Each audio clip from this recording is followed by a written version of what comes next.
La voici, la Tesla Model X 90D comme disent les Américains. Elle a tout le confort, elle est équipée comme un vaisseau spatial qui va sur Mars.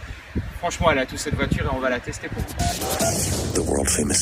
Là, on est avec Christelle. Christelle, tu fais copilote. T'es déjà rentré dans une Tesla? Une fois. Comment c'était? Parfait. D'accord. Ben là, c'est encore plus que parfait. Super. Bah, vous voyez là, c'est un attel, c'est un téléphone portable avec plein d'applications. Et bien quand vous êtes dans une Tesla, vous retrouvez exactement les mêmes applications. Et puis on peut évidemment contrôler par GPS là où on veut aller. Ça c'est du classique de chez classique. Seulement regardez la taille de l'écran, c'est particulièrement grand, on dirait une grosse tablette. Pour démarrer, c'est simple.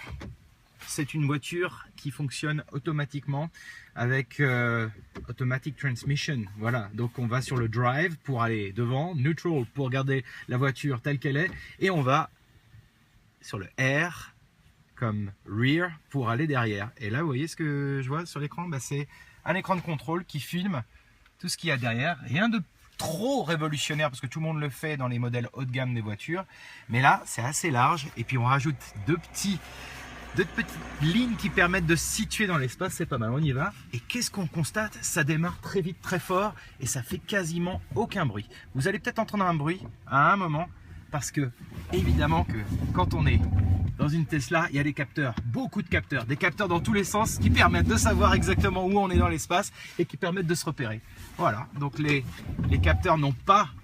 Ah, vous avez peut-être entendu un petit son, mais ils n'ont pas dit grand-chose parce que ma manœuvre était, somme toute, assez simple. C'est parti, l'accélération est puissante. Dans une montée comme celle-ci, on passe de 20 à 50 km/h en quelques secondes seulement. Et puis, c'est très rassurant quand on doit rentrer dans le trafic. Ça peut être assez perturbant quand on n'est pas habitué. Donc, c'est un coup à prendre. Il faut juste bien contrôler qu'on a l'espace et la réserve suffisante pour pouvoir accélérer comme ça.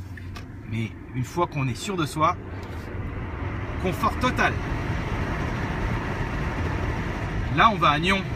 Donc vous voyez, super paysage, les montagnes, les Alpes françaises, le Mont Blanc qu'on ne peut pas deviner aujourd'hui, c'est pas grave. Mais la qualité de conduite permet d'avoir un total confort et une maîtrise de la conduite parfaite. On peut décélérer.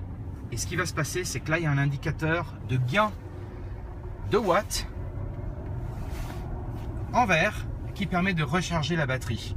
Exceptionnel quand on doit régénérer un peu le moteur et la batterie de la Tesla.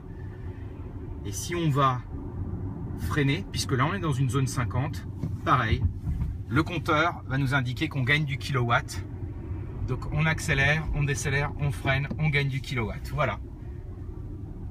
C'est aussi un paradis pour la sécurité. Cette voiture pèse 2,5 tonnes et cette voiture est complètement faite pour protéger son pilote et ses passagers. Dans cette Model X D90, D90, vous avez 7 sièges derrière et tous ces sièges sont extrêmement confortables mais aussi très bien protégés. Voilà. Là, on est à un feu orange. Si j'avais l'autopilote enclenché, je pourrais vous dire il le détecterait. Peut-être pas. Mais en tout cas, sur autoroute, l'autopilote a fait ses preuves. On peut piloter avec une main sur le volant et laisser la voiture suivre son chemin et être complètement à l'aise avec le marquage au sol. En Suisse, cependant, on est obligatoirement un pilote responsable avec les deux mains sur le volant. Donc, il n'y a pas de raison de lâcher le volant. Par contre, c'est vrai que l'autopilote peut servir pour tous les conducteurs qui ont besoin d'une assistance pour moins fatiguer. Voilà, c'est tout pour aujourd'hui. J'espère que vous testerez un jour cette voiture et que vous pourrez l'acheter. Sachez quand même qu'elle coûte assez cher. Toutes options, c'est plus de 100 000 francs. Voilà, mais c'est de l'électricité et quand c'est tout électrique, ça vous coûte moins cher au final. Bon voyage en Tesla et puis bon voyage avec toutes les voitures électriques qui sont sur le marché et il y en a de plus en plus.